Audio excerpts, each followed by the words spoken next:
Handa na ba kayo makakita ng elepante?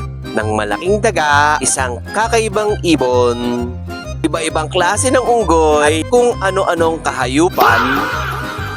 Dito lang yan sa napakagandang Taipei Zoo! What's up, peoples? Eto, medyo inaantok pa. Maaga kasi ang lakad namin ngayon eh. Pupunta pala kami ng Taipei Zoo. Oh, tignan mo si Commander oh. Inaantok-antok pa. At eto naman ang unikaihan namin. Kamukha ka ni Papa, no? Langya, ayaw talagang pumayag. Katabi naman nila yung kapatid ko at ang anak niya. Pansin nyo, isa lang mukha namin, di ba? Halos isa lang hulmahan. Masarap sa tren eh, saglit lang biyahe mo. Paglabas, nako, umaambon. Kaya ginawa namin, nagpatila muna ng konti. Ang maganda lang dito, malapit na yung Susa Station. Ayan no, saglit lang namin paghihintay namin, tumigil din ng ulan. Mga pala yung panganay, pero tignan nyo, ako yung mukhang baby face sa lahat. Pwede na! Gago! Sa inaba-haba naman ng paglalakbay, sa zoo pa rin ang lapag. Welcome sa majestic na Taipei Zoo.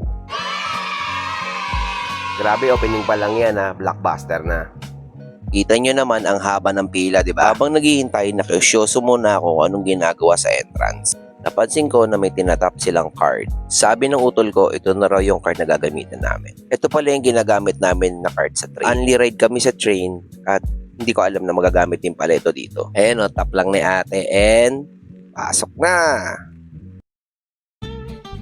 Pasok sa loob, namangarin ako dahil sobrang luwag nitong zoo nito. Actually, parang kulang isang buong araw mo para libutin ang zoo nito dahil napakalaki. Una ko nakita itong mga pink flamingos. Nakikita ko lang ito sa TV pero ngayon, totoo na. Dahil sa pink flamingos, na-excite tuloy kami kung ano makikita dito. Ito pala yung buong mapa ng zoo. Tingnan nyo, napakalaki.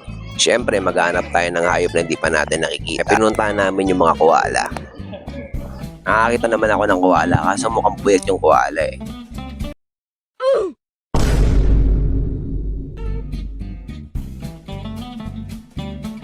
Ito palang pinasok namin na area ay puro koala lang ang nandito. Paglabas ng area ng koala, naisipan ng pamilya ko mag-picture-picture muna sa mga bento. Sabi nila parang Japan Pills daw yung bento.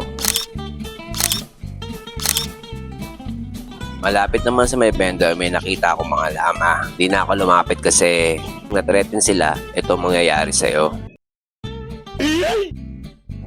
At inambon na nga kami. Bago pa kami pumunta ng Taiwan, expected na namin na ganito magiging weather dito. Yung paminsan-minsan uulan talaga. Pero walang pa kayong pamilya ko. Picture kong picture. Pansin nyo habang nalakad namin. Ganito ang zoo nila dito. Hindi magkakatikit yung mga kulungan ng mga hayop. Organized at may sari-sariling lugar. Ito na susunod namin na destination. Uy, may panda. Hindi, joke lang. Statue lang yan. May kasama pa siyang bero. Pero ito yung totoong panda. Sakto, busy siya sa pagkain. Mas madali natin siya makukuhanan. Sobrang nakita niya pamangkin kong si Brel sa panda. Sabi niya kung pwede sana, mayakap niya yung panda. Ito naman yung sagot ni Daddy Jape sa kanya. Paano yakapin mo?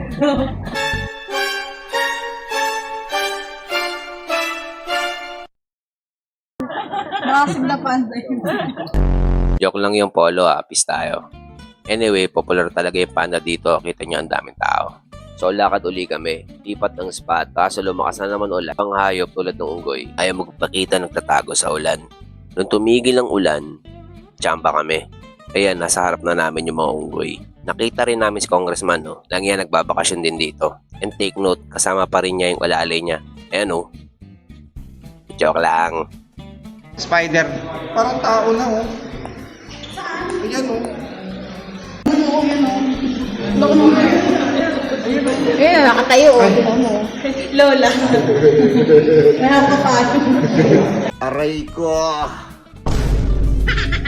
Pasensya na kayo ah. Ganun talaga kami. Naging libangan namin ang iba siyang isa't isa. Ang ganda naman. Paglabas namin doon, nakita namin ang pinakamalaking uri ng daga sa mundo, ang capybara. Ilang kayang show pa magagawa niyan? Joke lang. Kala ko maliit lang siya. Malaking daga nga. Doon ka nga, Brel. And then, harap ka rito. Yan. Yan. Ako tinawag mo, Brel. Yan ay mga maniligaw mo. Hindi mo talaga makikita talaga. Hindi. Oo, baboy na parang elepante. Kasi nagagalaw niya yung ano niya, ma. Oh, tapir. Weird nga talaga animal na yan. After namin sa tapir, dito naman kami dumiretso. Medyo palaisipan sa akin itong lugar na to kasi may pintuan at pagpasok mo, may kadena na kortina. At nung nasa loob kami, para palakim na sa hawla. Kasi yung harang hanggang taas. Naisip ko na baka may mga ibon ditong lumilipad at kaya naka-cage para dito lang sila paikot-ikot. Ito na pala yung unang dadaanan namin, isang mahabang bridge pababa. Nakita namin na may mga nagkukumpulan tao sa baba. May binibidyohan pala silang ibon. At paglingon ko sa kaliwa, eto, hindi ko talaga alam kung anong klaseng ibon to. Mukhang sanay na sa tao at pag-alagala lang dito. May nakita rin kaming tukan, no? Ayan, para itong kalaw, pero makulay ang tuka. Pagkatapos nun, nagpunta na kami sa club. Napagod na kasi kami. De, joke lang, dyan din yun. Ito pala yung place para sa mga hayop na gabi lang lumalabas. Ano ba ulit tawag doon? Ano sila? Night, ano sila? Night vision. Night vision ang puta. Nocturnal yun. Anyway, parang tawag dito mga lemur. Kung familiar kayo sa pelikulang Madagascar, eto yun. Ayan o. Ayan yun. Ayan o. Ayan yun. Langyatol, di ko talaga alam kung nakukitan ka o nandidiri ka. Paglabas namin, nakita ko naglalakad na troso. Hindi, ibon din yan. Pero honestly, para siyang kahoy na tinubuhan ng ibon.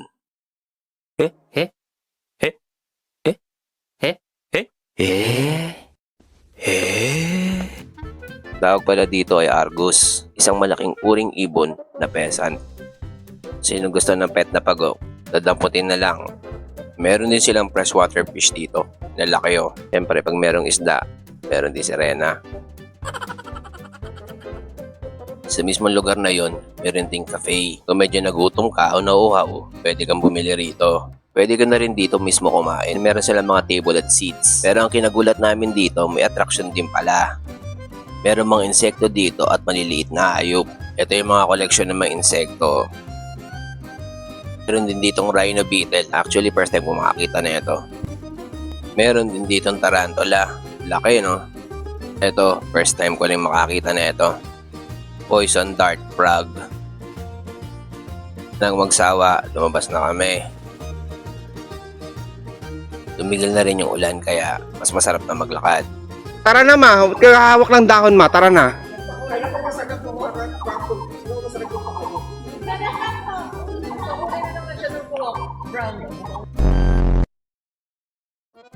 Nanggaling daw ang tao sa unggoy. Langya, parang gusto ko na maniwala. Umulan uli, kaya nagpasya kami sumilong muna. Nag-snack-snack muna kami habang naghihintay. In-interview ko man yung nanay ko kasi masakit na ang paa niyan eh. Sabi mo, nakapunta ka sa Taipei, tapos yung zoo. Okay naman. Kaso, wala nga Pam. Ang sexy ko, maganda pa. Pero alam mo anak, mas gwapo ka kaysa din sa bunso mong kapatid. De, joke lang yung ma. Ito yung totoong audio. Sabi mo, nakapunta ka sa Taipei, tapos yung zoo. Napapagod, pero worth it naman. Kasi, enjoy. Kaya pa ba? Masakit na ng balak. Matanda na kasi. Kaya, hindi dahil dito sa anak ko. Binobola ka lang yan, dad. Alam mo naman kung sino ang paborito. Pagkatapos nun, dumaan naman kami dito sa hanging bridge. Kung di ka sanay, baka malula ka.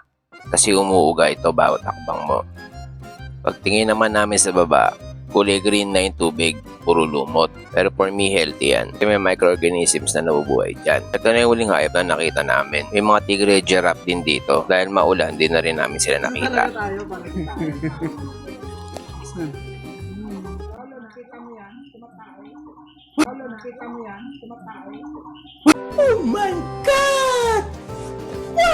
Yun talaga pinag-uusapan namin kung gaano kalaki yung tayo ng elepante, di ba? Lupot yung pinagmamasdan.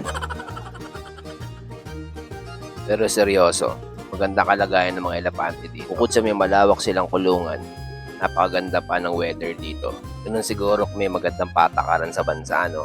Hindi lang tao masaya, pati mga hayop din. At dito na nagtatapos ang aking Taipei Zoo vlog. Kasi paglabas namin dito sa zoo, sasakay naman kami ng cable car. Abangan nyo yan sa susunod kong vlog. Exciting! Paano yan? Hanggang sa muli. Paalam guys!